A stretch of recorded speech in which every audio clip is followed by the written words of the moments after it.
Hi everyone, the following video is a recording from our 50th Artist Feedback AMA session and our 26th session featuring all genres of photography.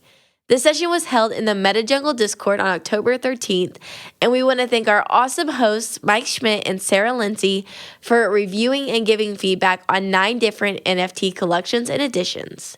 We also want to thank everybody that submitted their artwork for review and that was able to attend. We hope you find this session useful, and with that, let's go on ahead and get into it. Yeah, so first off, I just want to start off by saying we have Sarah Lindsay with us today as co-host. She's been co-host many times now, and she's been really, really great because Sarah runs her own YouTube channel, and she's just so involved in helping other people in the community. And she is I would call a self-portrait and or self-portrait landscape photographer or self-portrait slash landscape photographer. And Yeah, pretty much. I'd probably consider you like one of the best in the world Oh, from what I've seen. There's thank a you. lot That's of really there's a lot of amazing and different self-portrait photographers. Like obviously what you do is a lot different from someone like Ben Zank, who does like these um, surreal portraits of himself, and I consider him to be like one of the best and one of my favorites as well. But what you do with putting yourself into the landscapes is something I haven't never really seen before. So well, I thank think, you. Thank you. oh, you're welcome. Yeah, I think a lot of people here know the yellow dress, and yeah, Sarah's great. If you ever aren't following her on Instagram, especially just to like follow the stories and see like the behind the scenes stuff, and also some of the funny outtakes where maybe something doesn't go right and you fall The into lake. a lake. Oh my gosh, Yeah. that happens. Yeah.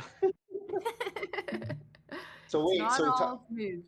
you gonna tell us real quick about like why that lake is so hard to photograph? Like what's up with it? I don't know. Well, it's usually like it's an area that's known to be quite windy, and I mean it's Canada, so in October, so it's cold. But the reason why I fell in the water is because I you don't really know where it drops off, and it was kind of like really soft mud that I was walking on, so it dropped off, but it was mud, so I just kind of slid down with it. I was trying to get to this tree. I don't know. Sometimes you just gotta put yourself out there and I guess feel it out. Know what you can So do, but I so ended up why falling. so why does it ruin the shoot? Why can't you shoot from behind with the wet dress or I just was like going, I thought about yeah. it. That's a good question, but like I was so cold. And Oh, when the dress is like I just couldn't stop shivering because I felt this is like glacier water. oh And my then God. I did want to, like I wanted to push forward, but also my dress is really, really, really see-through. And then when it's wet, it's like even more. So I think at the time underneath I had a black bra on. And since it was wet, like I could Oh, we'd Photoshop see that right out. through it. Yeah. Yeah, so you'll just see everything and it'll cling to like all my squishy bits as well. So you would just Photos. like, oh, let me chalk this one up as like a video that, Yeah. kind of Yep. a lost like attempt, because like we all have these lost attempts no matter like what genre you're in. And it's like, you just Absolutely. yeah, you just kind of go out the next day and do it again, or like maybe even the same day or whatever. So that was Oh, actually I made that a YouTube video, and I've actually now sold that YouTube video to one of the brands that I work with. So even though I didn't get the shot because it was all about it failed, and whoa. I talked about like um in the video I talked about like the pressures I feel with the yellow dress and that it's like it just doesn't always work out. It's life. So yeah, it ended up being a really good video, even though I ended up falling in the lake. That's amazing. So good can come out of like you got to take the positive out of the negative sometimes. Like you didn't know that. Always. Yeah. So probably the positive you thought that would come out of that was kind of just to show people that things don't always work, but you got even more positive out of that. The video was sold. Yeah. So it's really cool. Awesome. Well, glad to have you here. Um, got a bunch of collections today. The first collection is Memories in the Streets, and this is by Tunk um, Ugardag. And so I'll read the artist statement real quick. Um, Well, the order statement just says both of them have been selected by Leica Photography International Galleries editorial team and added to their gallery. Both of them 36 centimeters by 24 centimeters at 300 DPI. A little confusing when they say both of them, just because there's multiple images in here. What is there? It's a collection of 11. So to me, when I see that, like first thing is like, let's just say I'm coming from a collector standpoint. Sounds like they haven't updated much in their collection in like a really long time. If I see something like that, let's take a look. I always sort it by oldest, just because like that's the first one minted. You click the oldest one minted. It was minted 7 months ago, and then six months ago, and then so none of this stuff has been reminted after 6 months ago. So like I said, once again, from like a collector's standpoint, I would see this and I would think of it as like sort of an abandoned collection, because there's no real, I don't think there's any real way to buy. There's no real way to buy. You'd have to message them or like make an offer somehow or make a collection offer. So, with that said, let's see. Their questions were, so this isn't a new submission. So this week we've actually taken a lot of older submissions that were submitted, and we're using them for today's AMA. So some of the stuff was submitted months ago, and so this will be a look at some collections that just weren't updated, and maybe how they can go about has some helpful tips maybe that we can give them to go about making a collection come to life again, or we're just just paying attention to that collection or culling down from it, etc. So looking at so there's no real artist statement here. There's not much activity. There's one owner on Street Life, which is the only color image. It wasn't purchased. It was actually transferred to someone else. And oh wow, and there's 30 of these.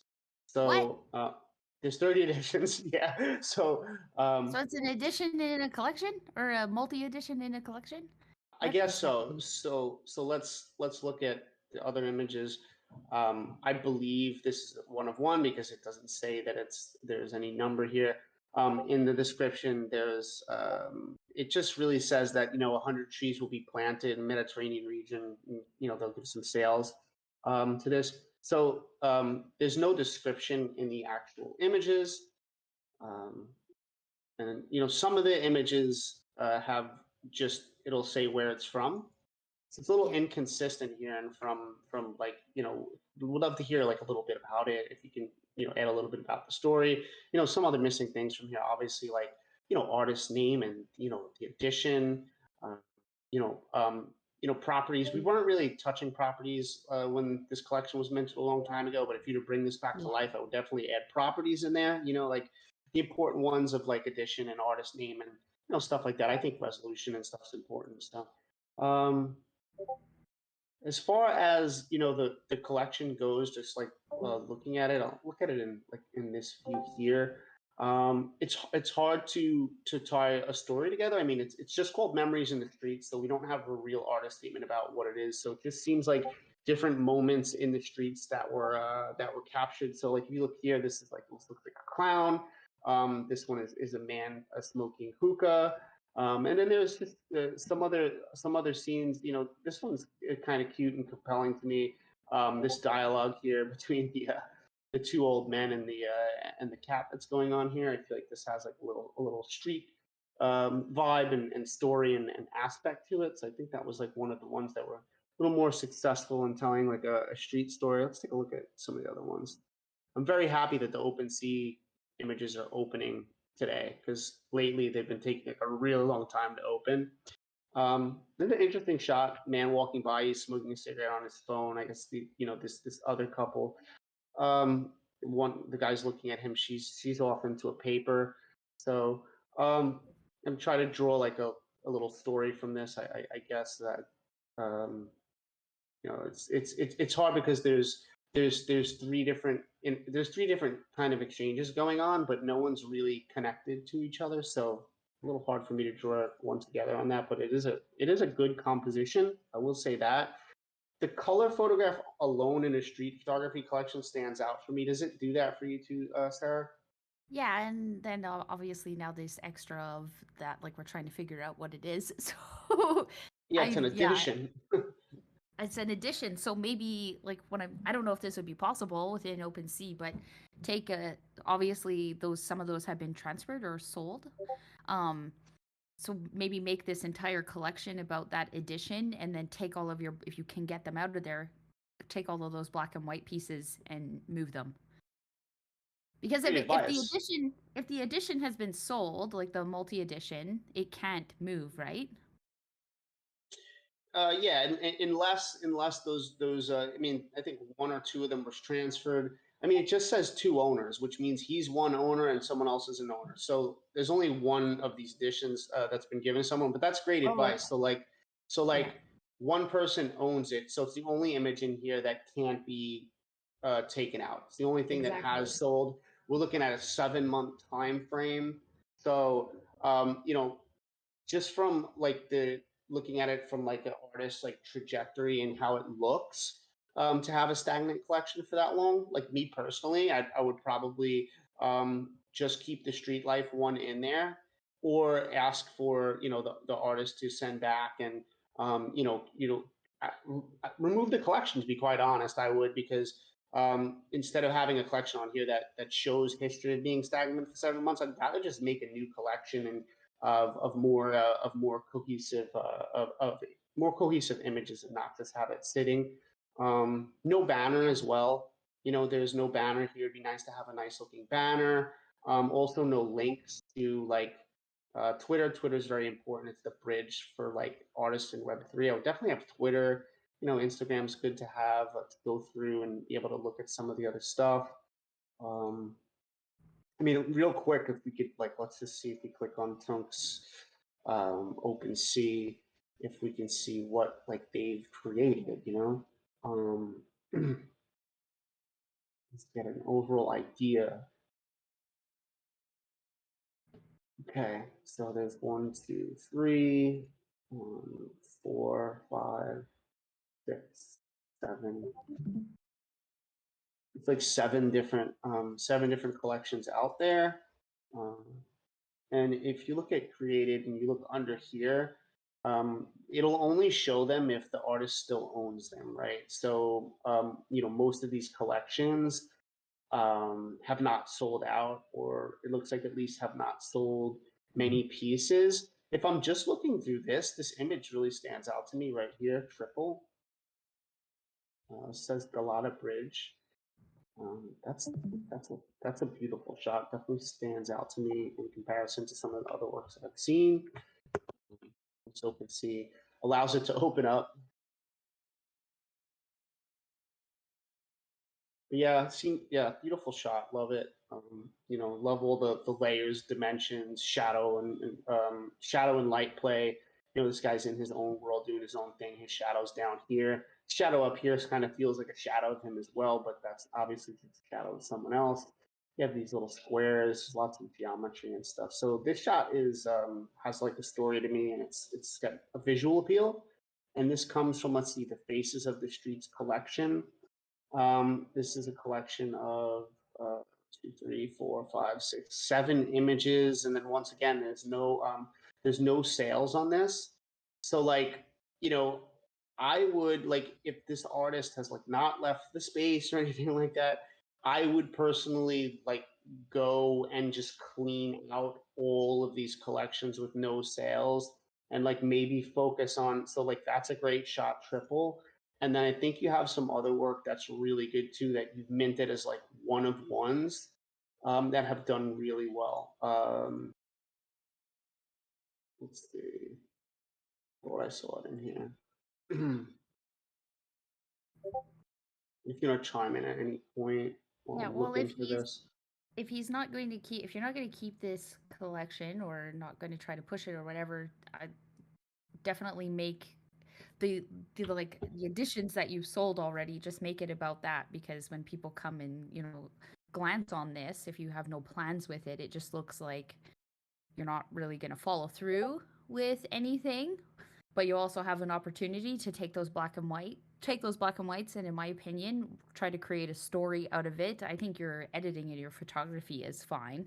Definitely encourage you to keep going in that direction. And I actually love that shot of the two people in the cats that we were looking at earlier. So I think if you want to be kind of serious in this space, clean this up, and you could make something of it, or just get rid of it altogether. But you've clearly sold something, so you're going to have to create something around that now. Yeah, absolutely. So yeah, I think it's a curation thing. It's an over minting thing. So we're just being honest here when we look at this, because we both collect. Me and Sarah both collect as well. So just some things that I would definitely look at is collections that have sat around for a really really long time, with the ability on OpenSea to because it's lazy minting, to be able to just remove these things and not have to pay any fees. I'd probably spend a day, going through all of my collections and just seeing each collection, like what has sold, what hasn't, and how long have I left it stagnant? Am I telling the story on Twitter? And if not, it might be because you have so many collections that you just don't have the bandwidth to keep telling your story. And even if you did keep telling your story about all of these collections, it would just look like your Twitter feed was only about you. It's very difficult to manage this many collections at one time. So my best advice would be just to sort of cull down a lot of these collections and figure out what your best work is. Which I think some of it is like clever street scenes where you're really good with composition and geometry and stuff like that, a little storytelling, and bring that maybe into to one collection. So with that said, if you don't have anything else, I think we'll move on to the next one. Yep, ready to move on to the next one. Very cool. Okay, so Urban Elements, and this is by Sanquirius. I think that's how you say it. Sanqueiras. And she's here. She's here, right? Yeah, she's here. Yeah. So perfect. So this is Urban Elements. Read the description real quick. A collection celebrating the urban space in the 21st century, where metal, asphalt, concrete, light, and water come together to create a unique ambiance never imagined by humankind in past centuries. Urban Elements will consist of 3 series of 3 photographs. Each series will feature a single city. Subsequent series will be minted as a previous cell. So looks like the first city is actually New York. And then when this one sells, series 2 will be listed. If series 2 sells, series 3 will be listed. So okay, cool. So interesting little artist statement here. Lets us know what this is about and how, and kind of their drop tactic, how they're going to drop the collection. Even prices across the board, 0.4. Usually like to see even prices. It's usually, I don't know, it's usually how I operate. At least if I feel something's worth less than the rest, then I usually just wait until I have a shot that's good enough to put into the collection to match that price point. But everybody has a different way of doing things. So does say floor price is 0.3, maybe because that there's you can reserve it at those prices. So let's take a look. Yeah, you can reserve at 0.3 and place a bid. And bids have been doing really well lately. I just bid on something from Dan Hall yesterday. It's 0.05 and it's already up to 0.1. There's like 5 or 6 bids in on it already. So sometimes starting lower with a low reserve bid can do a lot if you can attract a lot of attention to your collection. So this is called Blush Hour. It says, despite Mother Nature's overwhelming beauty, the city did not pause to admire her. Life continued at its whirlwind pace as the heavens blushed over the city at rush hour. It was a rainy day in New York. The atmosphere was dreary. I went to the Brooklyn side, hoping to get that dream shot of the Brooklyn Bridge at sunset, but my chances seemed bleak. Dejected as I couldn't get the shot I visualized, I started heading back to Manhattan. As I approached the Brooklyn Bridge, a combination of clearing rain clouds and a setting sun came together to present the most resplendent sky I'd ever witnessed. Okay, great. And then some information. It's a 1 of 1. Great information here that we need to know. Your licensing, everybody, I recommend to have that type of stuff there. So I'll open up this big, since Foundation let us open up this big. So first impression for me is like things that are like super heavy saturated to the point where it feels like I know that it's edited and I know that it's saturated. Usually keeps my mind there, which is like I'd love for this to be like really pulled down a bit in the vibrancy and saturation, especially where you could see like this gradient in the sky with not really the smoothest transitions from light to dark to darkest, and you can see that there's like a little bit of I don't know what this is called happening up here. Color banding. What's it called? Color banding. Color banding. Yeah. Cool. So you probably better at actually talking about that within a landscape. I think probably when you push the editing a bit far, you probably get that what's called color banding. Yes. You know, the lighting here is really beautiful. Like this is a great time of day to photograph this scene. I probably would have not went with this exact composition. You know, because you're trying to like find a subject here with this.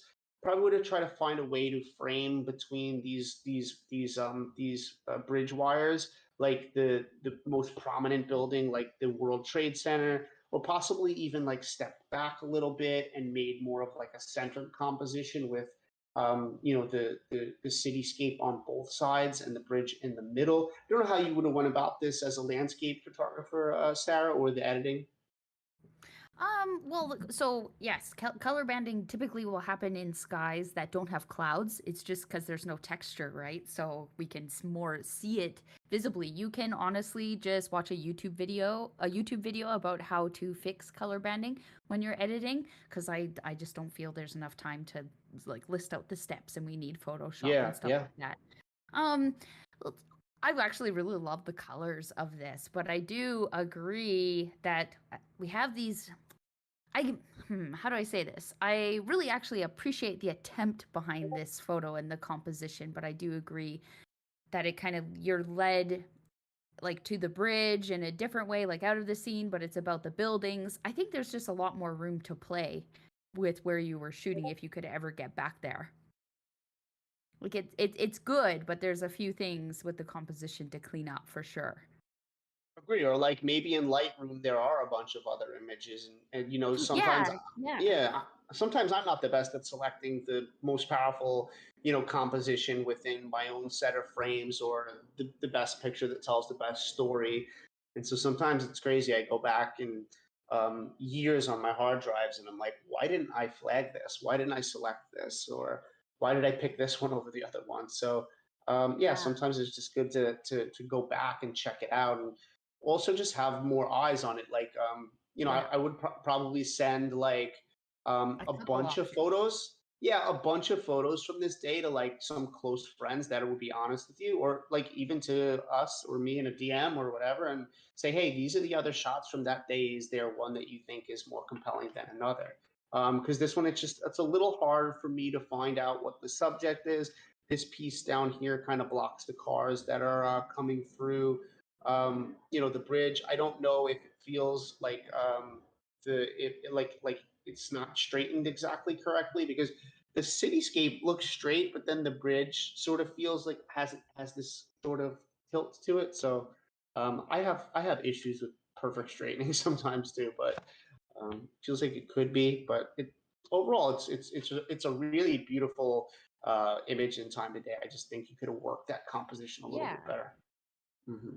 Agreed. Cool. So the next shot is Tipsy Turvy. Let's read the artist statement first. Unless it's evening. That evening, the skies of New York were on fire. The asphalt was glistening from freshly fallen rain, and the city lights were burning up as the sun was clocking out. It was a rainy day in New York. The atmosphere was dreary. Is this the same one I read, or a little bit different? It's I think it might be the same. So so let's check out the image then. Tipsy Turvy. So you know, this one clearly it definitely feels intentional that the artist did not want the horizon line to be straight here. You know, the colors on this day are definitely really beautiful. I definitely love I love the orange on yellow tones. Um, it feels a little bit more in this one like I have a subject. Like the subject is sort of like these cars with the headlights and the World Trade Center here. I personally would love to see how this would look if it was straightened in a way that wasn't maybe so drastic in the tipsy turviness of it. I don't know how you feel about that. Yeah, I understand, but I do like how it was intentional. I think you would be well, you're getting close to pushing it with how close that flag is to the top of the frame. That's actually the most distracting thing for me of the whole image is that there's not enough breathing room right there. But like I do like the idea because the shot is called tipsy turvy, so I do like how it is photographed to, what it says. Mm-hmm. That makes sense. Yeah, I think I was looking at that as well. That the flag could have like a little bit more negative space above that. Even if it was just like a few Yeah, a little bit. centimeters, just a few centimeters would help. Um, and I was also wondering about this sticker That right here. sticker, If it, yeah.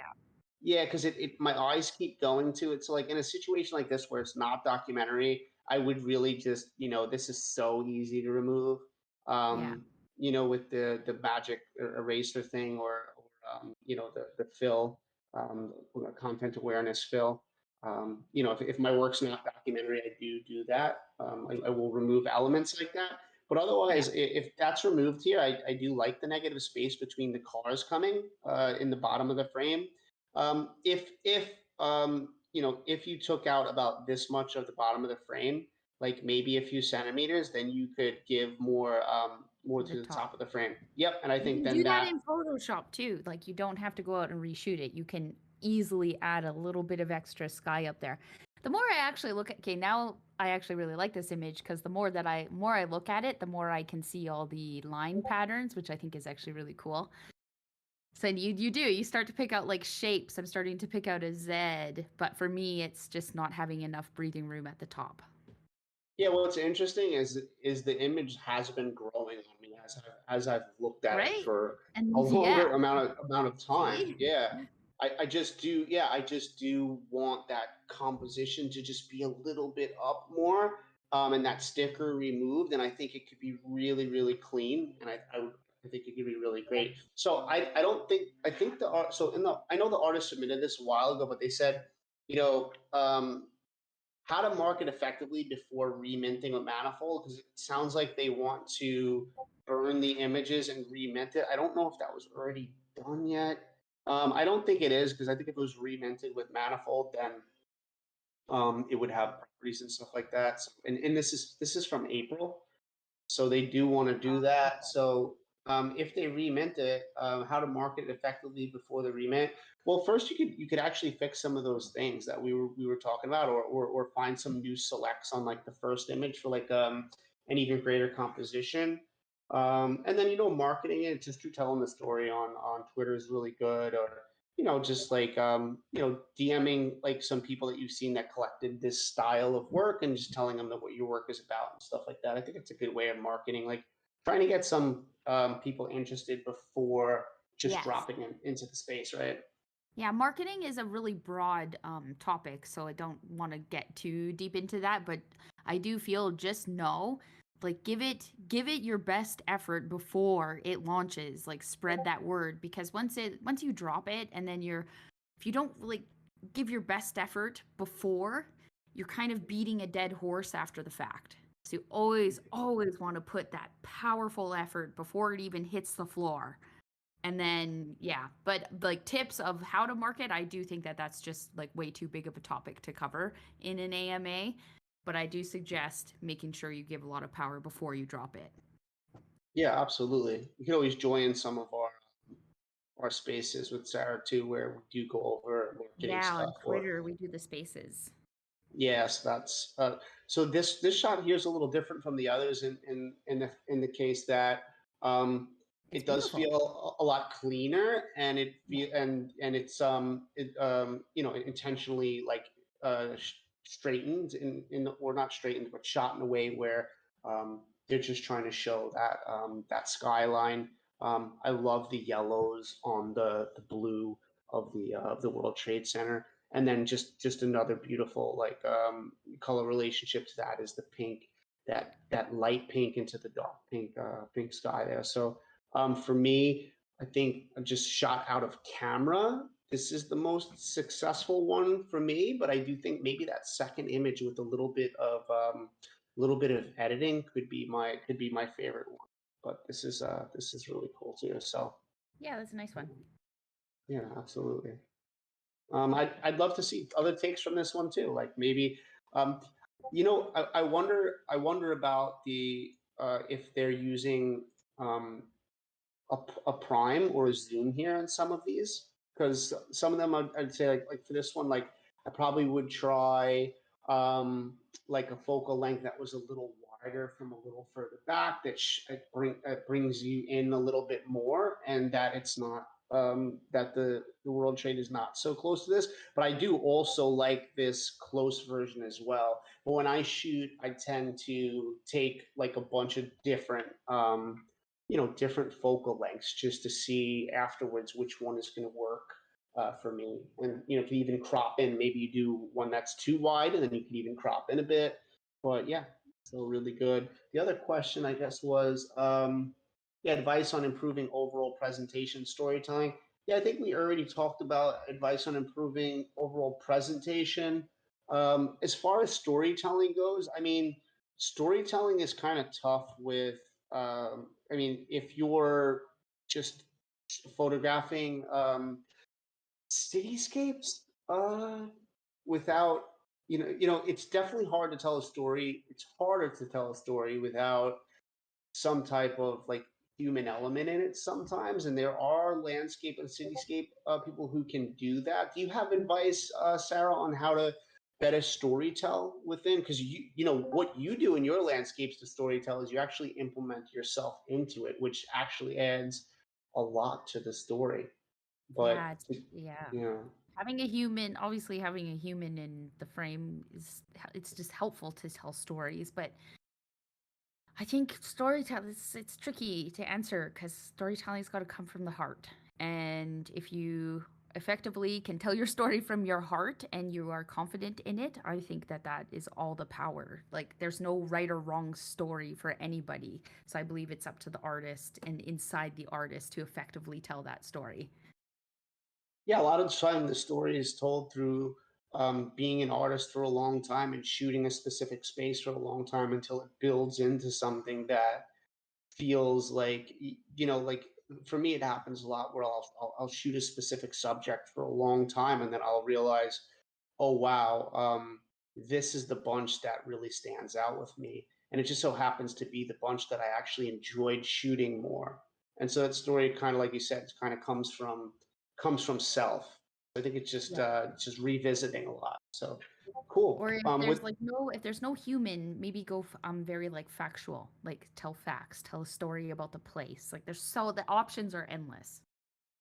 Yeah, the storytelling could also be done a bit in the description as well. So if you work on your descriptions and storytelling, that can help too. But obviously, the image on its own, uh, you want to have that tell that story even without the description. So, but yeah, cool work. Really love the colors, and excited to see like what city comes after this one. And would love a DM showing me some other outtakes from this that I could look at, and maybe you have some other stuff that you just didn't notice that's really good to add. So, but with that said, I think we can move to the next question if you don't have anything else, Sarah. Nope. I'm Cool. ready for the next one. Cool. So the next collection is called Shades of You. This is by Nasser Giffor. And let's take a read. Shades of You is my attempt to capture the beauty of human emotions in all its darkness. Each ray could be an escape, just peep. Um, so in this series, I have used Polaroid film to capture the raw and the camera for the beauty. Both the mediums help tell a story of coexistence upon finding the silver lining. And then what's interesting is the NFT comes with a physical collection with Polaroids in a wooden box for the collectors. There is a series of seven. Five are available. Two sold. The ones that sold do not have Polaroids in them. They are more of the simple pieces of, what type of plant this is called again? I forgot the name of this. It's yeah, I've seen them everywhere, but I can't remember the name of remember the name of it. But those are two that sold. The first one and the last one there. With Sloika, this is cool. We could kind of just go through the images. So I'm just going to go through them quickly without talking about them to just get an overall idea and feel for what we're showing. Oh, that's cool. That's my favorite one. Yeah, I like this these. one. I like. Yeah, this one, it has an emotion that feels like the person's kind of curled up, like almost into like the fetal position when you're crying about something, has this like lonely sadness to it, and the placement of the plant in this too actually feels like well, when it frames the Polaroid, but it also feels like it sort of has that, I don't know, it has a vibe with it that goes with it. Yeah, that one too. I think these are cool. I think it's very unique. And Yeah, then it is. the questions. Sorry, I'm going to jump to the questions so that we don't miss those. Oh my gosh, I just lost it. Ugh, where did it go? Okay, there we go. The person said collectors can claim Polaroids in wooden boxes. Do they prefer physical pieces nowadays? I can't speak for everybody, but I actually think it would be really cool if you sent the Polaroid to like each piece. I think it's such a simple thing to put in the mail, and it's cool. It's different. I've never seen something like this before. Yeah, it is. It's definitely different. And like you said, I can't really answer that either. There's some collectors that just don't want you to have their address because maybe Yeah. they just have a lot of capital and it's just a security thing. But there's other collectors that'll be like, here's my address. Of course I want them. I'm collecting the art. I want the physical pieces. I could imagine in a series about Polaroids that people would want a physical series because Polaroids are this really beautiful nostalgic thing that's very tangible that you could hold and touch and feels like a memory, and you can smell it. You can, they're just. I love Polaroids. I think they're really great, and I like how you paired. I like how you paired the plants with the Polaroids because they feel like they almost have the same emotional state as the Polaroid. It seems to be a lot of the state of it seems to be a lot about angst or or loneliness or isolation or sadness. You could feel it in a lot of these. It's beautiful. And I'm actually surprised that the two that sold are the ones that don't have the Polaroid in it. They're Interesting. just right, this one and then the last one. Yeah, because I think, for me, personally, I probably would have went with one of I mean, I definitely would have went with one of these over the other. I Yeah, think, same. I would have got a Polaroid one. yeah, I think this one here, I don't know, there's something really beautiful about the stand tall and against the wall and the standing, the plant as well. That's really beautiful, like aesthetically, that one. And then there's just a real mood for this one for me that just kind of really fits. So I think those two are the ones that stood out most for me. Let's take a look at the description. It's like this one scream, the shattered emotions of yesterday, today, and tomorrow, holding you in place one last time. Each ray can be escaped, just a peep. This is in every description. I'd probably keep that a description and just keep it in the artist statement because like this is enough for me. I do like that. But this one is called Hide, and all the lurking dark and yet no amount of darkness that lets you have your moment in hiding. no amount of darkness that lets you have your moment in hiding. That's pretty true, right? Like you can't really hide from the darkness and your emotions. You kind of have to face them. That's what I've at least learned in my life, is that Yes. crawling into a bed, or watching movies and sulking never really helps. It only fuels a fire that you have to get out of yourself. So I like that idea that you can't escape the darkness. This would probably be the one that I would go for, um, of one that's not collected, and even if none were collected. So I what's like the that other? one. Oh, the main one here. Yeah. Yeah, Yeah. yeah, it's beautiful. It is beautiful. I love how she says the eye in the composition here, and this one's just dark shadow of it. It's like it's a good diptych Polaroid there. So the other question, what was it? Third question is, do you prefer Sloika if you are going to drop a second collection? I honestly think that is just artist choice. Do your research into each platform and where you want to drop it. Don't make it based on what other people prefer. Yeah, I agree with that. I mean, Sloika is really great in the fact that like the presentation is just really beautiful. I really enjoy the team behind Sloika. I think they're here for the right reasons. I think they're here for the long run. I never have any issues with Sloika when I open up their pages. I do love that, you can have dark mode, light mode. You can open up the photograph and move through it as artists should be able to move through the images. OpenSea is seriously lacking in that regard. That we have to go press back every time we want to open a new image. Yes, Sloika is a great platform. Once again, it's to each his own. Sloika gives a little, introduction to new collections. It's beautifully presented. So yeah, I like Sloika. Yeah, I agree. Yeah. I do too, and I think they all have their pros and cons, and maybe this will be more helpful to you. When I released my last collection and I was thinking about where I wanted to do it, right now, like my biggest driving factor was that I wanted to be as accessible as possible to everybody, and I just knew that the majority of everyone does collect on OpenSea, so that's where I parked myself.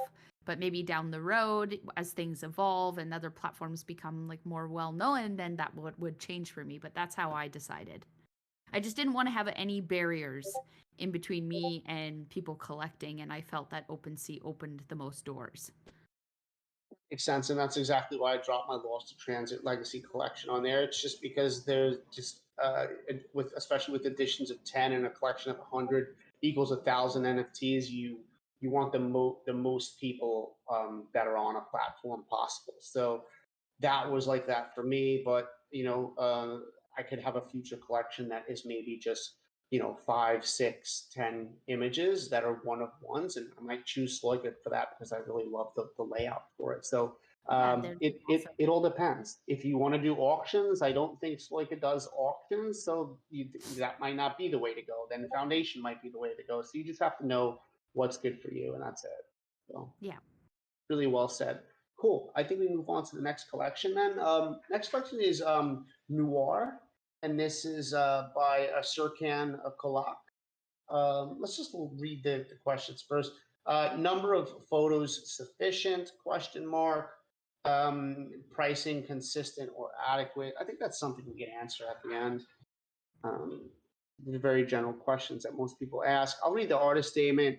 After I became a father for the second time in 2015, I started to devote less time to social documentary work. I started traveling less and spent more time with my kids. But perhaps more importantly, an increasingly chaotic environment began to form in my country. I couldn't even find a room to show my socio-political documentary works that I used to do. With increasing systematic censorship and possible self-censorship, I began to tell more of the personal stories. So it sounds like they leaned away from documentary and started to do some more personal photographic work for themselves. Series is a personal documentary. Over the years, perhaps characteristically, I began to describe what I felt with photographs. Noir, for me, can be described in these words. When they say noir can be described in these words, I don't think they're talking about the actual definition of noir, like film noir, but I think they're talking about this collection. City, chaos, people, self, identity, disappearance, dreams, disappointments. existence and mistakes, like blacks, whites in the middle of the city and forgotten grays. It's a mood I cannot forget, no matter how much time has passed. And that seems to reappear at any moment, deep down, like me and others. One big void and noir. So cool. So total volume is 0.2. Floor price is 0.1. There's 3 owners, including the original artist himself. And I sorted it by oldest, which is interesting because it's oldest is noir number 6. I would think that the oldest would be noir number 1. I mean, I would mint, 1 first, 2, 3, 4, 5, 6. This is something we sort of strayed away from, is titling art pieces as the same title of the collection name and then just number 1, 2, 3, 4, 5, 6. I feel like we were doing this maybe closer to a year ago. I mean, let's take a look. This is the oldest image. And so if you look 9 months ago, so this is one of the older or oldest collections that I have looked at. 9 months ago, this was listed at 0.1, then relisted 0.15, 0.1, 0.1. 4 months ago, it says it was this shot was transferred to someone. So, yeah. And right now, we do have images listed at 0. So they didn't, there's still stuff available. We read the artist statement. Yeah, right. They're strange, and I like that about. Yeah, I like that. I love that. Yeah, really this well. one. This is a cool collection. I know this one. This one I really enjoyed because I feel like it's so hard to get a perspective like this, and then also have it like leading into. Come on, OpenSea. OpenSea's only doing this with lazy.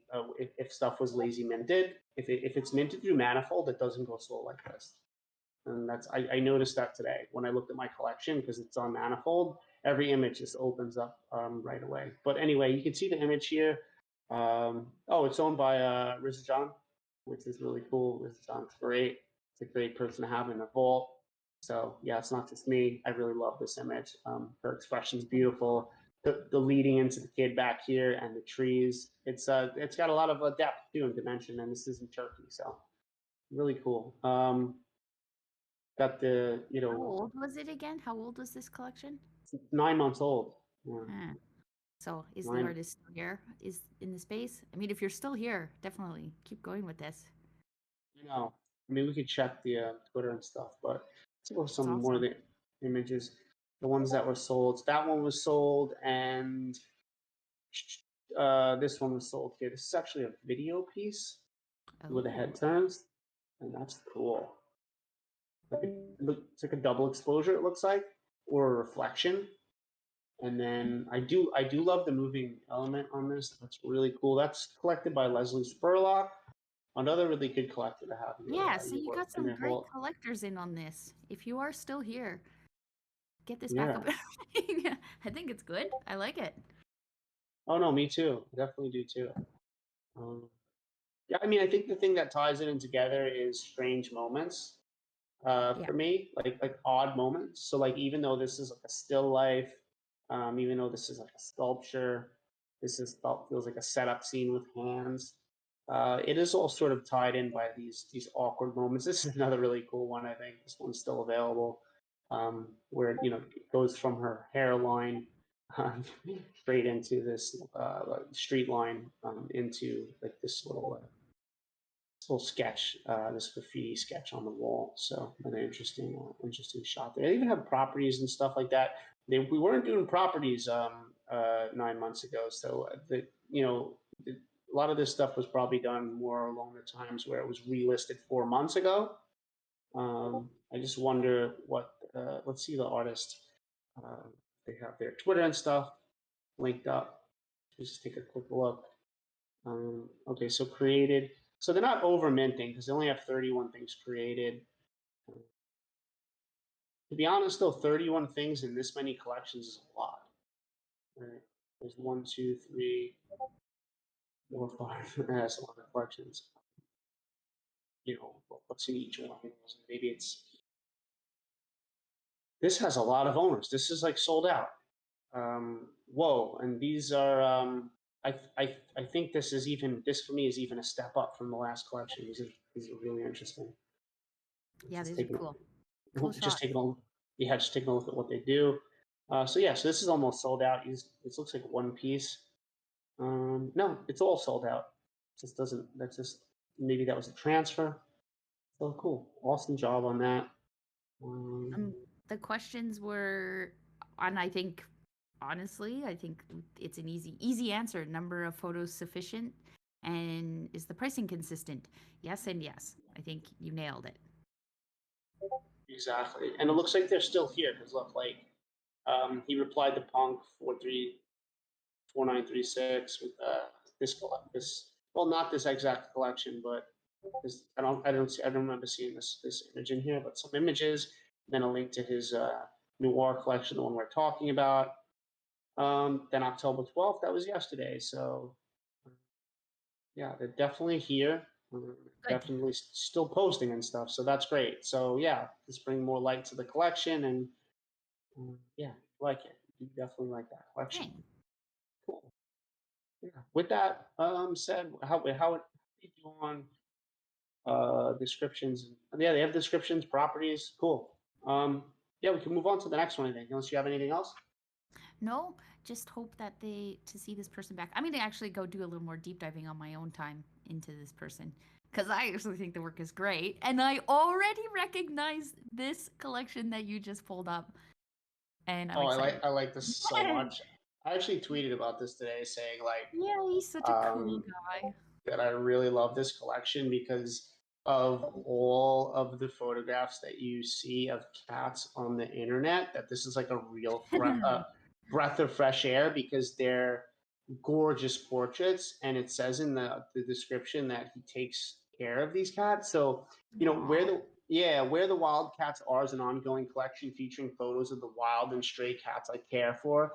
I create these beautiful shots in collaboration with them and do so each and every week. As such, I have a vast body of ongoing work to share and mint. However, the photos that are actually worth putting are usually 1 out of 1,000 photos taken. These photos are some of my absolute best. The collection will cap out at 100. So he's letting us know that there's 14 in the collection now, and they're owned. 7 of them are owned, 50% sold out. It's really nice to see. It was really nice to see John Kampf picked up one of these. He's very, very big in the space. He probably saw some of the same things that I did about the collection, that it's really unique. There's a lot of people that are always asking, you know, can my genre of photography is so hard to sell in the space. Probably selling cats would be the hardest thing I could possibly think of. And this artist is halfway sold out on these, and they're absolutely beautiful. So that answers the question of like, can any genre sell? Yes, if it comes from the artist's soul and heart, like you talked about before, Sarah, I think so, right? I agree. Right. The only thing, if you can scroll up, I feel like there's some of the prices are different. Yeah, let's look at that. Okay, so which is very tricky to do, but it's doable, but it's tough. Yeah, I guess if it's like 1 ETH, let's see. So this one's 1 ETH and a 1 ETH reserve. So this is one of the highest prices. I do find this to be a very beautiful shot, but is it better? Let's find out than one of the best ones that's priced at 0.12. You're talking about a 10x difference, right? No, it's not. It's not to me. So that's what confuses me. Yeah. So this one stands out to me just right off the bat, and this is 0.25. So the other one is 4x more than this, and I actually might like this one better. Yeah, this is a beautiful shot. Yeah, right. The green into the black, the detail is just beautiful. The editing is beautiful. I like how you don't have solid blacks with these, but they kind of fade away. The eyes are in perfect focus, and it feels like there's an emotional connection to these cats, and that these cats are comfortable with you. If I was to hit the streets in New York City and go try to photograph some of these stray cats, I mean, these cats have balls in New York City. They really do. Don't give a shit. But they probably wouldn't take to me like this because I'm not taking care of them. So they don't. I haven't built a relationship with them, and I think that's I think that's the powerful part of this collection, is that you have a relationship built in some way with these animals. That's gorgeous, right? Yeah, It's, he's done a is really good at what he does. And his questions were, "What can I improve with my photos?" Well, I think you're. I say nothing because you are already yeah. great. You do like there's a, just keep doing what you're doing. The only thing I can see in here that it's like I would really need to listen to you to understand why you have the different pricing. Just imagine coming in as a collector. Like, why would they pay 1 ETH for one cat when they can get the another cat for 0.12? They're really, because your work is consistent. Like, there is no one shot that's better than the other. And if you're going to say things like, well, this shot's better than the other ones, then you're just poisoning the other shots. So I think I, if you're going to have yeah. inconsistent pricing, there needs to be a really great reason why. Like something that no one can kind of try to argue down, because it just doesn't, yeah, it doesn't really make sense, the pricing in this one. I mean, in the description, he's saying a very special cat, if not the most special cat I've ever had. And this is about Charlie the cat in the story. So there is a huge story in here, but is the story enough to make me collect this one when I could collect four other ones and sort of monopolize my stake in your collection by owning Exactly. four other ones, right? It's not. It's not enough. I'm sorry. I It's think, not. yeah. Yeah. H So Chip that has done a really great job at trying to paint. Like, I understand as artists, we have these emotional connections to our images, of course, but like, you can't expect that your collectors have that same emotional connection. So if that person's paying 1 ETH for one of your cats, it's because that person really, really loves you, the artist. It's going to have nothing to do with the image. I agree. Look, and look how beautifully presented the banner is here with the thing. It's called Cat Daddy. That's funny. The ticker, whatever they call it, Cat Daddy. That's hilarious. I guess you are the Cat Daddy. I mean, you are taking care of them. You own that title. So, um, I don't think I have much else to say about this collection. You know, this is a collection today that I feel is a great example of a very well thought out and a very great collection. So yeah, I like it a lot, and I don't have anything to add. I think he's doing it right by dropping only a certain amount at a time, telling the audience that there will be 100 over time. He's sort of doing the same exact thing I'm doing with my collection. It's been successful in that way, that I only drop 20 at a time and only drop the next 20 a couple of months later after it's sold out. Um, yeah, really, really cool. Really, really beautiful. If I had the ETH capital, I would pick one of these up. I love them very much. So that's all I have, though. Yeah, same. Good job, Cool. Austin. Yeah, really. Cool. So oops, let me go back to Mystery of Mesopotamia. So Mystery of Mesopotamia is by the Bonnie, and they did not have any questions. This one was submitted quite a while back. Let's read a little bit here. Mesopotamia had many cultures throughout history. Many wars were fought to have it, and it is still being fought. I prepared a small series that reflects the mystical side of this geography, whose mystery could not be solved and shared. It's a really magical place. It's like a dream. Edition one of one. They got the licensing information there. Two owners besides the original artist here. Floor price of 0.15. Total volume 0.3. And how many images? 1, 2, 3, 4, 5, 6, 7, 8 images. I'm gonna open it up in like a little grid thing where you can see it bigger. For me, there was two images that worked better than the other. I think the first and most for me was this shot in Dreams and Beliefs, because it actually had that subject on the floor praying right down the leading line in a perfect, beautiful position. I don't know if that's set up candid. If that's candid, that's great that they were just like kneeling down on that line.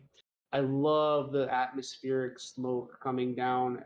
I don't know if it's always like that or if it's a foggy day in this building, but it's really beautiful. And then the leading lines and the chandeliers and the architecture. I think it's a well crafted image. I do.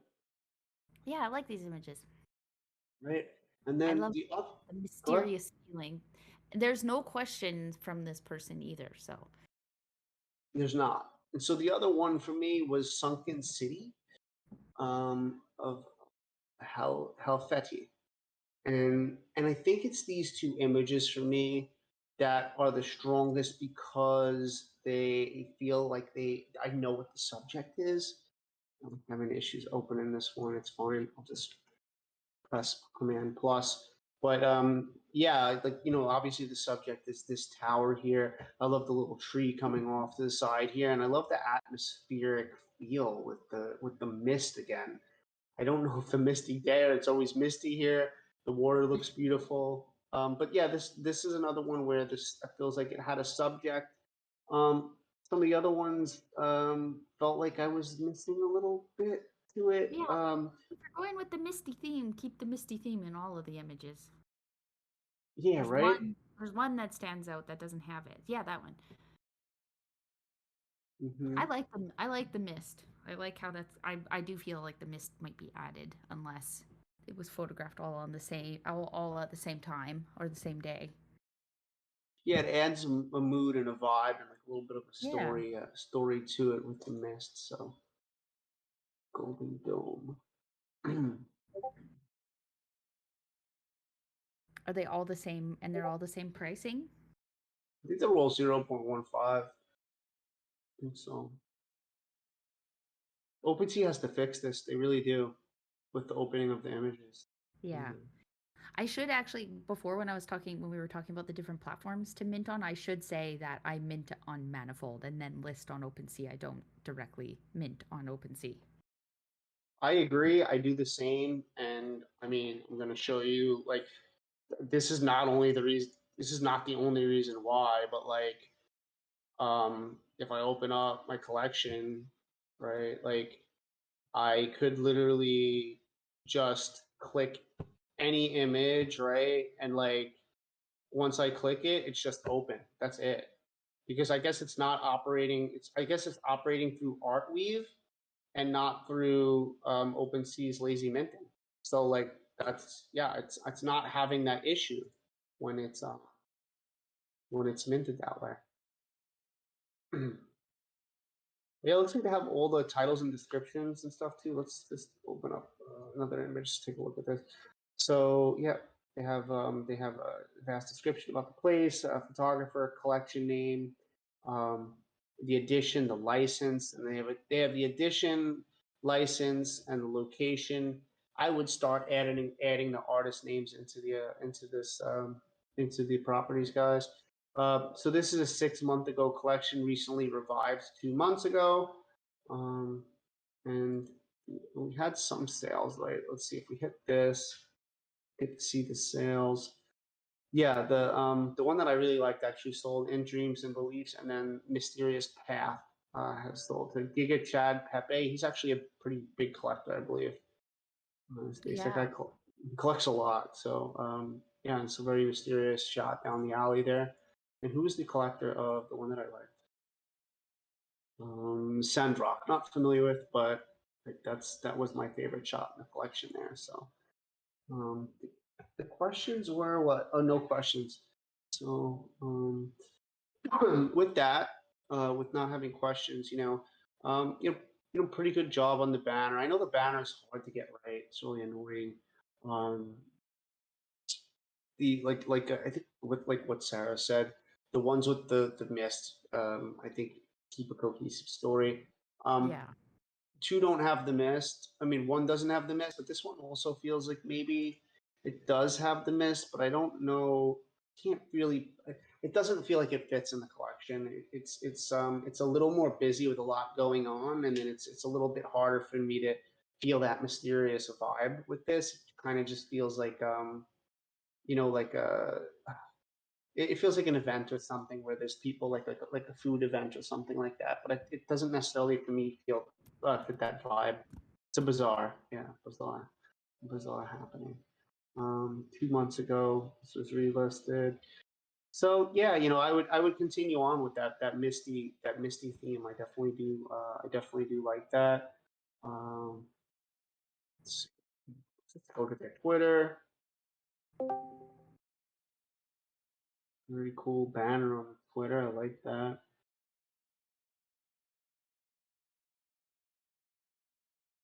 NFT. So April 5th, pinned tweet.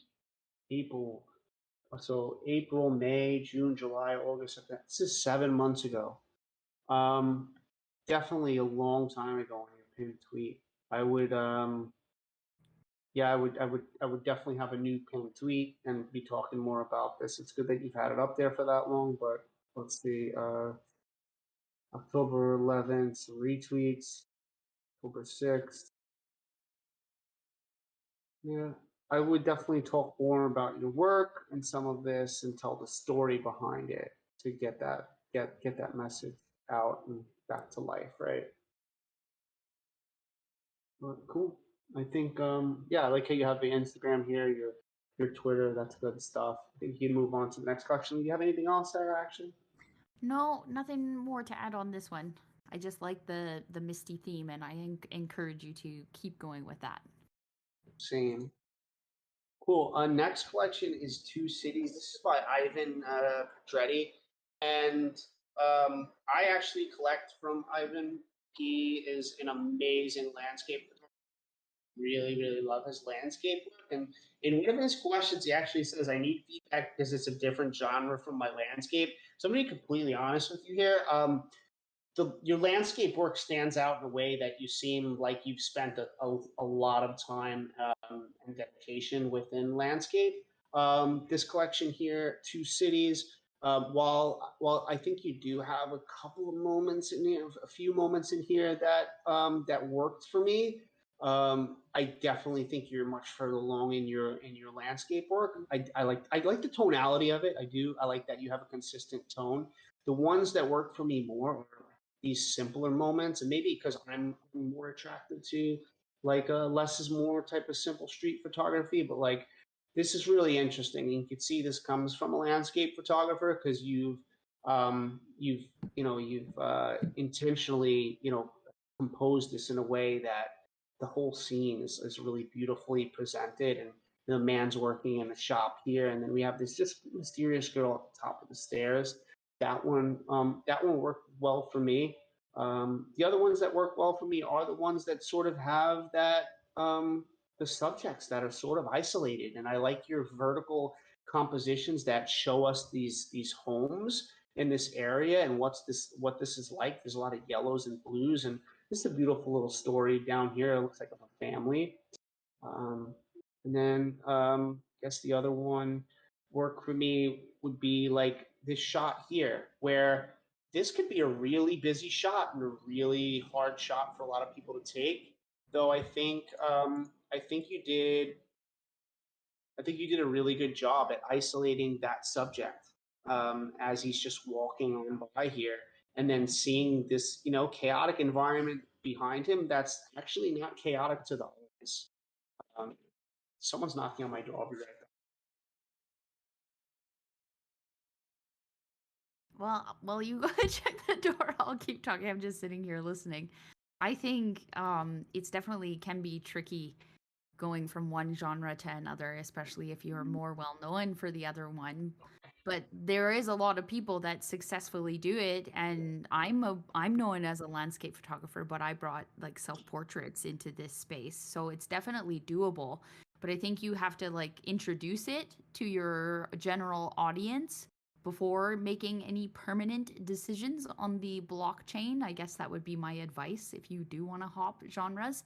There has been a lot of landscape photographers that do, I notice, that make the transition into sort of more street, and I think that's because they're looking for that human connection, because that does really well in the space.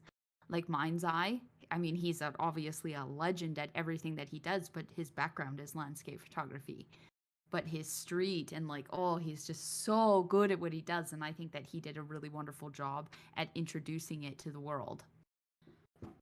No, I totally agree. Yeah, Mind's Eye is something that I pull up quite often because he's very very good at like local adjustments in a way where he brings your eyes to areas of the image where he wants them to go, and he does a really good job at sort of those street photographs that feel like landscapes that have that element of street in there. So it's not a lot like my work at all, where I'm very close to my subjects, but for his work, it's about these sort of epic, epic cityscapes with like an individual walking through it, and these beautiful ambient street lights and stuff like that. So yeah, it is interesting to see some people go. That's the thing, when you switch around genres, you sort of learn what you. So if you go from street photography and then you go to shoot landscape, now you're paying attention a lot to like your foreground, midground, background. So when you go back into street, you're actually, instead of just considering the emotion of the individual that you're photographing, you're actually considering all of those elements behind it. It can actually make you a better photographer for playing around and experimenting in different genres. But yeah, so the ones that did stand out for me are the ones that are a bit more simple, and the ones that were a little harder for me were the ones where we had like this one, like Old Woman. Like I get what you're going for here. It just would work a lot better in an environment where people weren't just like directly behind her and taking the focus away from her. So a lot of that could be done with a shallower depth of field, by using a lens that can provide that, or just the situation where it's just a busy street. Um, Eastern Wall. Let's take a look at that. So. I'm just I'm just messaging with him in the chat. I Ivan. we reviewed a collection from him before already, right? I'm positive we did. Yeah. Positive. Okay. I don't think it was street. I don't think, was it? I feel maybe it was. Like Let's find out. I'm having deja vu all over again. Let's find out. I remember we talked about this as well with him, but just something that what I'm noticing is, like, if you want to get into street and sort of switch up your genre, I think keep going. Like, well, it's the only one on OpenSea, that street. Okay, maybe it wasn't Ivan. It was someone. I just kind of feel like I'm having deja vu, but honestly, keep going if you want to get into that genre. Obviously, beautiful landscapes. I know exactly what it's like when you want to kind of make a genre transition. So the only thing I can say is just encourage you to keep doing it. Yeah, I mean, that's the only thing you could do, is keep doing it, right? Because like, to get better at anything is just like is consistency. At least for me, like, I used to think that, I could take months off of photography and then like go back into the street and I'll just be, it's like riding a bike, and it just never was that way. It just never was that way, as if I was training my mind how to see on a much more regular basis. My results were always much better. So I would say, study the photographers who shoot a lot of street, that have these type of elements too. Like Tyler's Journey is a good one to look at. I mean, he shoots at night, but he does shoot a lot with wide angle elements, where he's trying to kind of pull a story from from single subjects or such. But yeah, I would continue to play around with this route. There aren't any sales on any of this yet. It was minted. Let's see.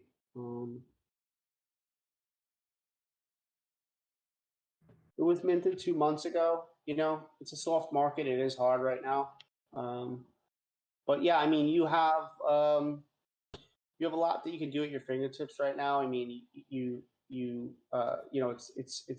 it's minted on OpenSea. So like, if you wanted to call down the collection to some more of the simpler moments, I think the simpler moments are just working better for you. Maybe it's because you can pay attention more to the landscape in the simpler moments, and then that landscape could be your canvas, and then you could just be patient and wait for a single, a double, a triple subject to come through to just fill a story to that sort of cityscape or landscape that you're doing.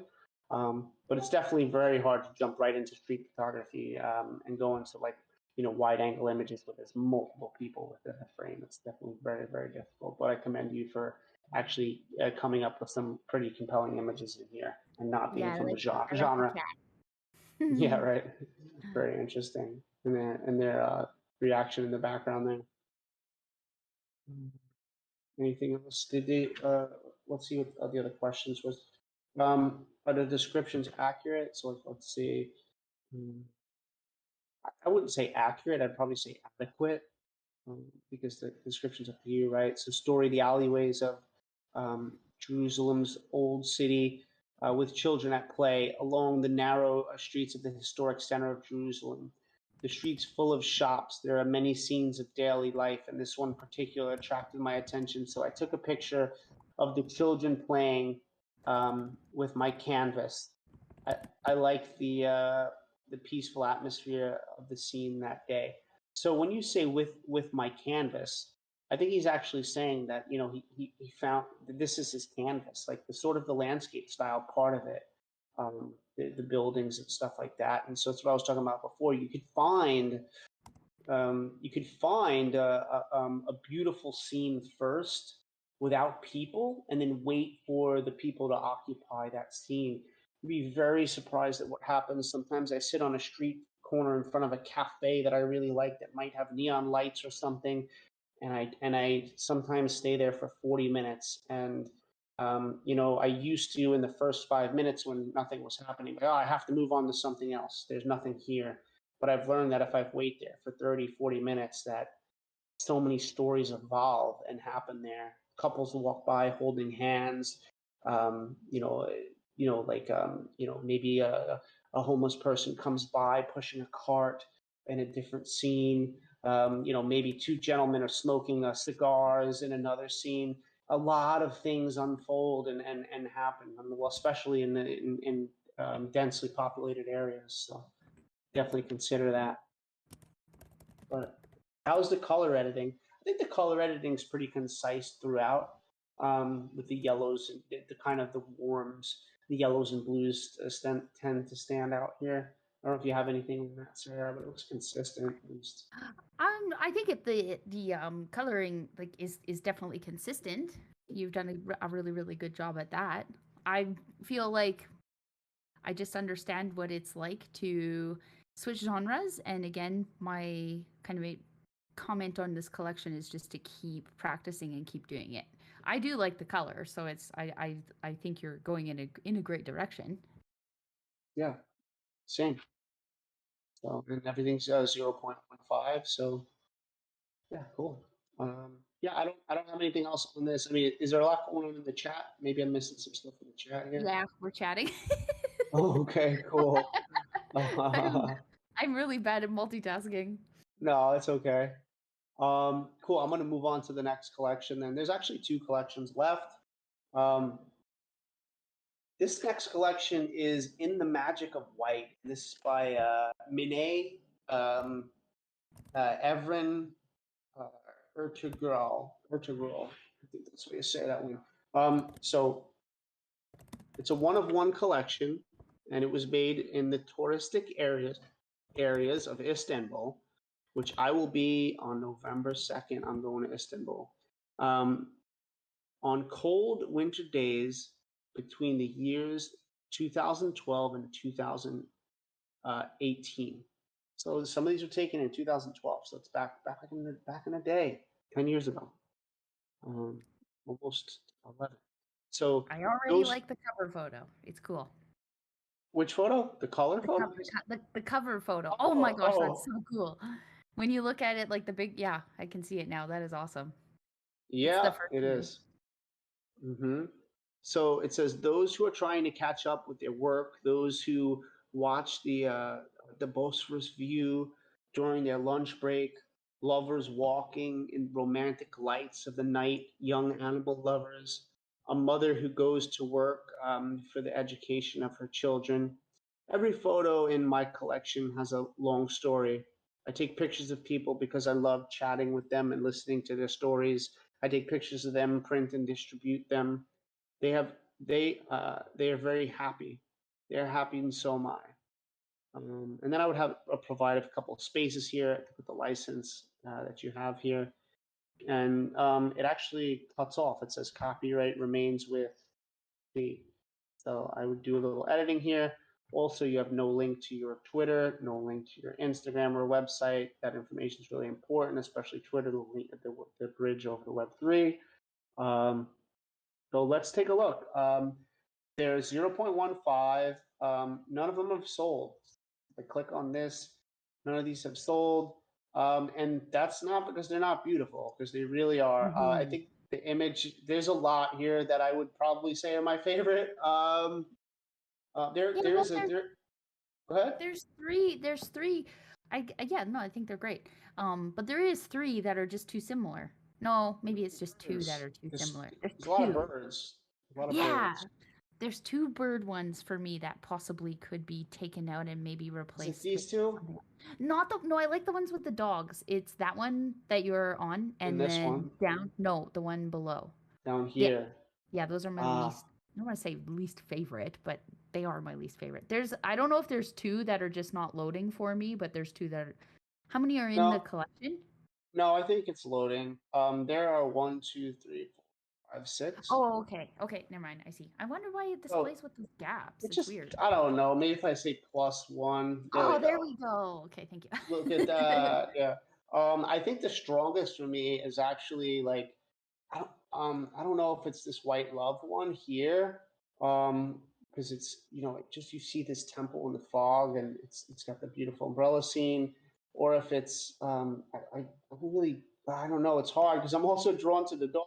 I'm also drawn to this one too. This is really interesting. This shot too. I love how the train is coming through, and I love how the image is weighted. From the right side has a lot of weight, but the left also has that weight, and your eyes can. And there's a lot of depth in this shot too. There's a lot of depth, and there's some story about her that's really beautiful. So, but yeah, I don't know. Is there ones you want me to open up? I like the dog one. Yeah, it's good. Obviously, I feel I connect with that one just because I love dogs. But all of this, yeah, the power of love. I love that. This is probably my favorite one. So true. I really like this collection. I think it's good. It is wonderful. And how long ago did it come out? Let's go. Let's do it by oldest. And click on this one. Is 4 months and expired listed. The expiring thing, that's annoying. Can we just say forever? Yeah. Okay. Really good descriptions. I love seeing this. It feels like the artist cares. It feels like they want to come. Right. It just feels like the artist cares. They complete all the stuff. You have a much better chance of me buying when there's information here like this. Artist name, collection name, photo size, edition, and some information about Istanbul. And then some honorable mentions and awards and stuff like that. That's always great to be included at the end in the licensing. Yeah, great job on the description and artist name. Edition should be in here. Put edition in the piece for sure. Otherwise, yeah, it's looking really good. Yeah, and you're doing a good job. I think also a good job with naming the images as well, because if we talk about storytelling already, you had one, and I connected with it, so you're definitely doing a good job storytelling. Yeah, I agree. Is that one of the questions? No, but I just felt like I wanted to make sure that person knew that I connected through like the message they were trying to convey through one of the images. Yeah, it feels a lot about solitude, even in the ones where there's like, even in this shot, like, even when there's other people around, it kind of feels like it's about solitude. But this just looks like such a classic scene. I love the left side of this image. It feels like it's from just such a long time ago. I think because the line and the train tracks are, really draw us in, like really lead us in. So it's really well composed photo. Yeah, it really is. So the questions. Maybe But just less birds in maybe just the one on the right, bottom right. If there was anything to replace it with. yeah, this is the least strong one. I guess he looking at his phone. I'm not sure. And I also think it's because of the contrast. Like there's not much contrast in it versus the other ones. Like this is all the whole collection doesn't have like a lot of strong contrast, but I immediately notice when something's flat. And Yeah, that's that's it a, just feels flat for me. I agree with that. So the questions were, how are the tones? So I guess we just talked about it. The Oh, tones for the okay. most part, the tones for the most part are really good, except that last one, yeah, Yeah, okay. has a flat feel to it, right? Let's open up this one. Yeah, I love the tones in this too. I think it's got the perfect amount of highlights and shadows, and how you can see that, the distant in the fog. And yeah, the tones are Yeah, they're very good. important in black and white, and yep, and they are great.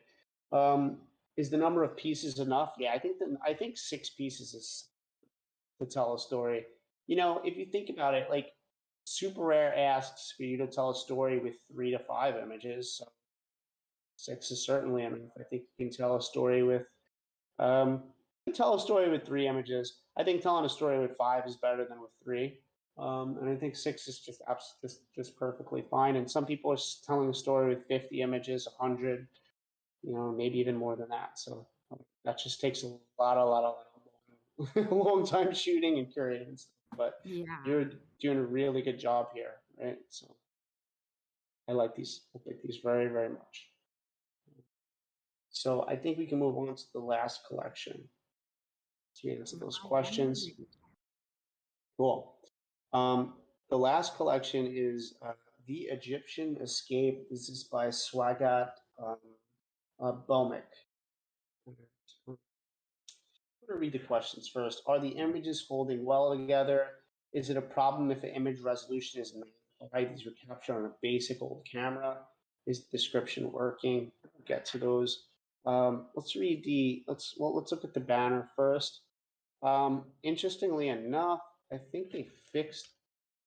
Nope, that's just me pressing plus. I was going to say the banner was like this before, and then I just press Control plus on my keyboard. I can see more. Interesting. OpenSea is. I love OpenSea, but they just got some things that they really need to fix for artists and viewing pleasure, and they Yeah. would be really, Same. really damn good. Like seriously, just they have to have so much money at this point. Just hire that person that has that eye for that, and can help with that.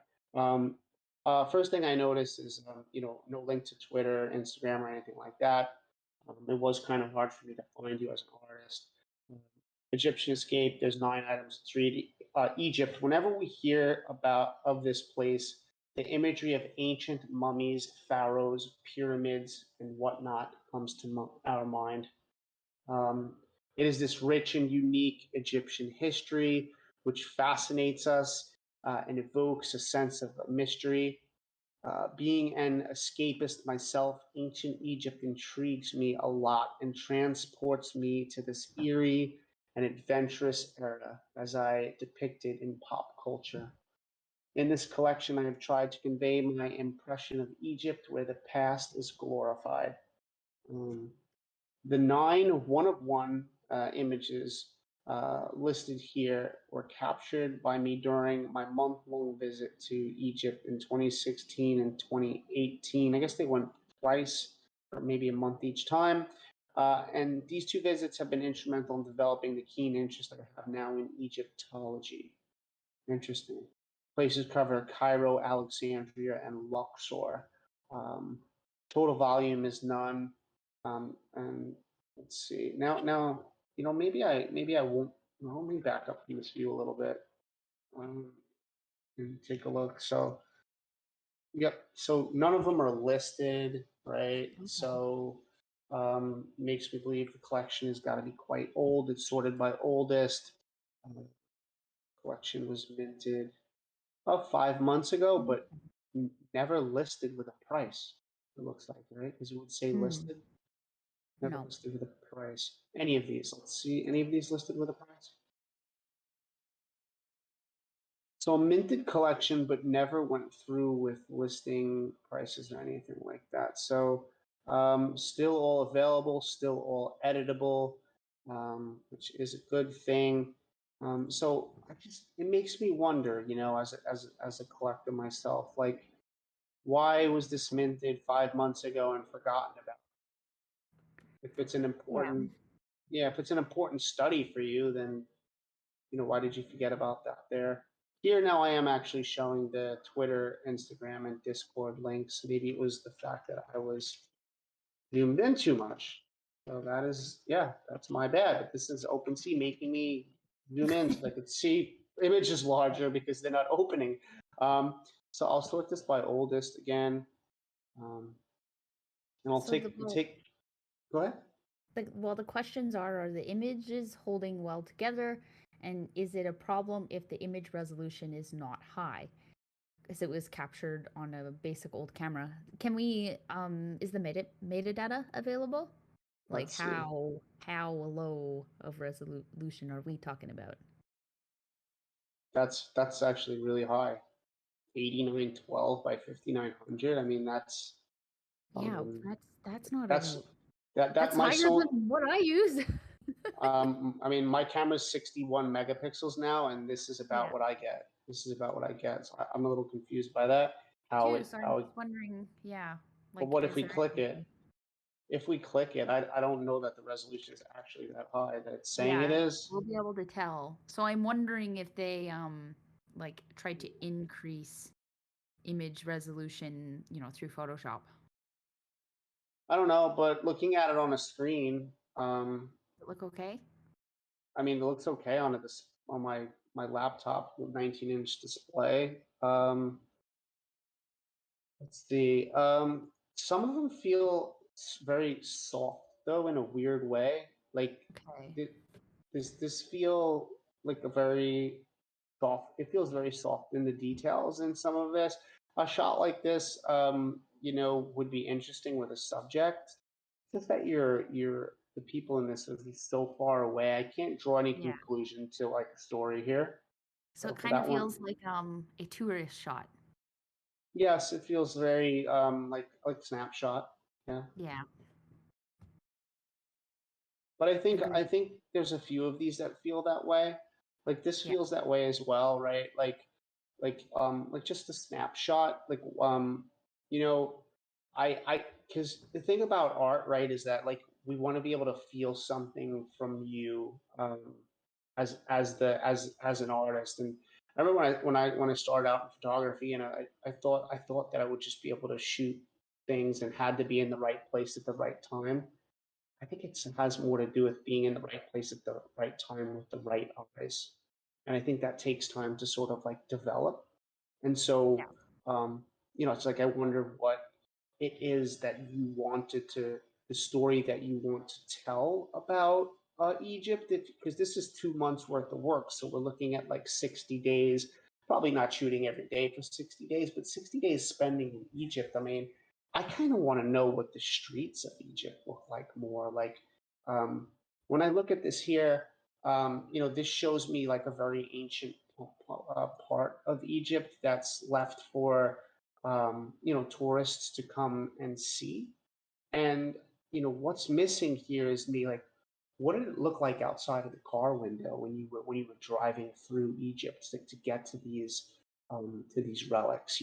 Like what do the people there in the street look like? I there's a story for me that's a bit missing in these, and I would say that this feels a bit um, more like landscape attempts than documentary Yeah. work, and right, Yeah. more like than documentary work.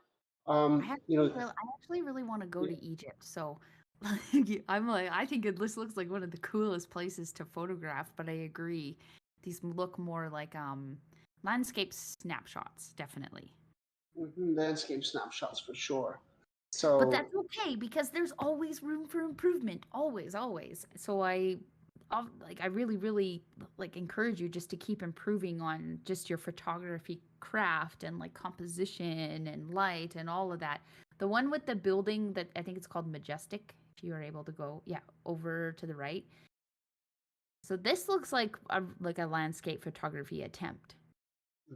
It does. This is a It's cool more build. intentional. The Yeah. lighting is makes sense for the landscape, and the editing sort of has a feel, and it feels a bit more intentional, like, and less like a snapshot than some of the other ones. Right?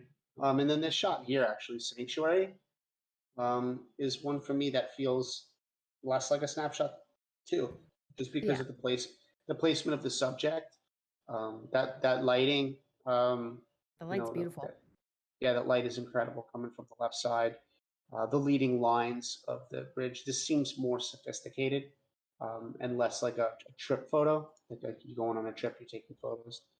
Um, like the difference between when I go on a trip with like my girlfriend, and I'm seriously looking and trying to feel out the scene and the landscape and what's happening, and trying to paint a picture of what's all going on. And she just wants to, she just pulls up her phone and she just wants to snap it, and it doesn't matter what's going on. She just wants that visual of the time that we were there into her phone. I think there's a difference between that and as far as like the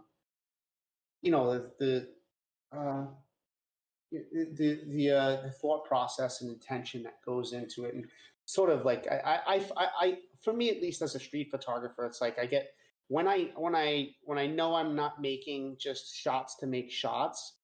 I'm in like a flow state where I'm kind of just like lost in it. I'm like lost in the world in which I'm trying to photograph. I'm sure that happens to you too when you're on these hikes and up in these mountains, where it's like you're like lost in this world of it, and you're taking it all in, the smells, the sounds of the waterfalls, or wherever you are. And it's just like you have to capture the true essence, right, as a landscape photographer that's putting yourself into a scene, and throwing yourself into that scene is a whole nother intentional aspect in which you do. And it's like, I guess, thinking about more of, how you more of like, let's say this one, honor, for instance, right? Like, how could this be, how could you bring, like, let's just say this is your canvas, and how can you create that painting within this canvas? Maybe it's just with time, maybe it's on a different day where the clouds tell the story. Maybe it's just waiting a little bit for a subject to come through, or the birds to fly by or something, but it just feels on its own, like just the study of the structure. And just like the breathing room again at the top of the photo, like it's just cutting off of that. Mm-hmm. Like the tip of that thing is just hitting the frame. So stuff, Yeah. little things like that really, really distract me. This is such a cool place, though. You're making me want to come to Egypt for sure. It I looks like agree. it looks so cool to go. Like it looks really ancient, and like there are a ton of stories just to be created there. Such a cool place. I feel like you're actually at an advantage here. With I don't know if you live in Egypt, but not a lot of people have stuff from Egypt in the space. So definitely jump on this opportunity of something unique. Yeah, I agree with that. There's not a lot of photos of Egypt, right? Um, Hold on, let me see if I can find something real quick. It just looks like it's just rich of culture and like history. Looks like a really cool place to photograph. Can you tell I want to go to Egypt? I really want to go. My friend um, went to Egypt recently. Let me see if I can go Instagram. Um, and he's not a photographer, and he just shows up right at the top. That's weird.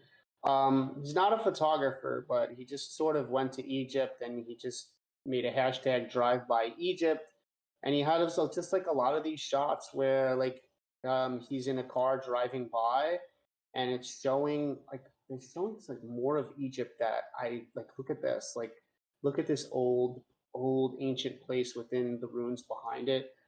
And some of these shots that he's getting, like with just and like I feel like these are like intentional snapshots. You see 265 weeks ago, I said great scene. He did this a long time ago, but Yeah. yeah, it there's a lot to be seen here. It looks like within Egypt.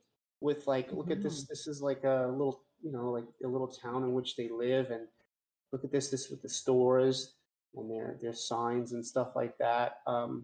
Whereas like I think if I went there, I'd want to dive deep into outside just the touristy areas of the pyramids and stuff, and get a feel of like, what it's like. They have Pepsi here too, right? They have Pepsi stands and obviously all that stuff. Like, I think a lot of people think about Egypt and they just think about pyramids, but like, look at all this life happening on the streets Yeah, of it's Egypt. cool. It is I cool. It's know. cool. This is kind of And like totally off of like AMA topic, but I believe that right now, like it's really easy to you would know because you live there in New York. It seems like that is where a lot of people are telling all these stories, but I think there's so many more parts of the yeah, world where it could be happening. So I would love, like that's why I'm like you have this opportunity right now with this Egyptian escape collection and improving your work to set yourself apart from like New York storytelling. So I love this. I like seeing different parts of the world. And look at those buildings. Like they're just so cool. They would they make for really great are. photographs. I know. They are so cool. Cool. I think yeah, I think that we gave some really good advice. That was actually the last collection. Um Boop boop. yeah, We did so good. big, yeah, big day today of lots of like constructive feedback on, sort of how to restore a collection that has been sitting. Lots of collections here sitting for, 5+ months, some of them 9 months, and um, either restoring that collection, faith in that collection by telling the story about it, or if none sold, I would personally remove a collection that's been sitting for 7 to 9 months and nothing sold, just because of the fact that collectors could come in and look and see that you have collections that are that old. I'd rather it just not be there, and I'd rather just mint something brand new, even if you still believe in that collection. I would mint it brand new and retell the story about it, maybe with less photographs this time. Not speaking about the specific collection, but a lot of collections that we did speak about today. But yeah, I think it's been a great session, and I think we went over everyone's questions. And so I'm trying to do the format more like this lately, where I Yeah, it's type good. I type out all the questions and I list it in there, so we can kind of cover it and really help people. So, but Except for thanks, Sarah. I get Go ahead. distracted by the chat. so, I so I know, and I like want can't to look at the stay. chat. I Yeah, know. Oh, it's so hard not to chat in it. Well, it's yeah. just it's open to the questions, so I'm like, oh, I gotta go see what they're saying down there. But it's good. It's good if one of us is kind of on the chat and one of us is on the screen. Yeah, I will. I'll review the chat after this, and I'll take a look at it. Goon, you have POAP for today or no? Yes, I do. Oh, Awesome. Goon is here. Of course Hey, he's here. I hey. should not. Hi, Goon. Long time no talk. Well, Boss Mom is here. Long time no talk. She's back from Nice. Yeah, she is maternity back. leave Yeah, but with I a talked to healthy her. baby. Yeah, I talked to her in another Yeah. chat though. I Awesome. am back. Nice to see you. Cool, guys. So, yeah, collect your POAP in the chat. And thanks everybody for being here. A lot of artists showed up today. Yeah, Um, that's awesome. Yeah, and it's great to have you guys here. So, and it takes courage to put your work up there and have it critiqued, and so much respect. And I see Sanquria saying, "Thank you very much for the session. Was wondering if I could reduce my collection to two instead of three photos. Market them as one of one instead of a collection itself." Those were those are these here, two instead of three, and market it as. I mean, you don't have to do the whole thing that you wanted to do with like series one comes out, then series two, then series three. You could say Urban Elements is a is one of one images that sort of don't tell a story together, and you can list one at a time or two at a time. You could do that. It's just another approach.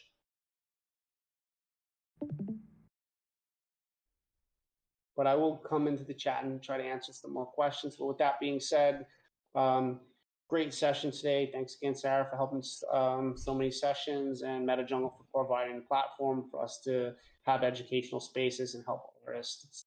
It's still great. We're over like probably like 55 AMAs now. So Oh yeah, isn't this the 50th one? Right? I think it's more than 50 because Oh.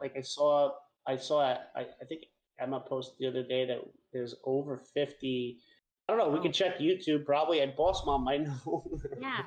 What are we at? Yep. This is number 50. Yeah, that's what I thought. I saw that on Emma's tweet. Oh, this is number 50. Wow, that's Wow. crazy. Oh, big one. The main reason that we knew that is because we're going in and we're changing now instead of separating them by, like, obviously still genres, but we're just doing like 1 through however many we had. And when we counted, this is actually the 51. We're like, okay, we need to make sure to tell people that because that's awesome. So yeah, I mean that's 50 times 3 hours a session. That's that's like 150 hours of education for the community. That's pretty awesome. So yeah, sweet. Couldn't have done Yeah, it really. without you, Mike. Yeah, Mike, you're awesome. Thanks. Could have done it without MetaJungle and You're amazing the superstar co-hosts, here. and then Yeah. and Goon and Boss Mom and the people who keep this Discord running. You guys are all superstars. Yeah, Thank but you. let's give a little round of applause for you because I believe you do them all, correct? Like have you done all 50 of them? No, I've done probably Almost. 40. Mike, I've probably probably done done 40. Good job. How many? Mike.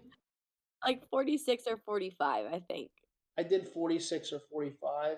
Yeah, there was a couple of them where we had a different co-host, like Dan Hawk hosted and then had a co-host. But yeah, I guess I did like 46. So Good job. sweet. Yeah. Thank you. Yeah.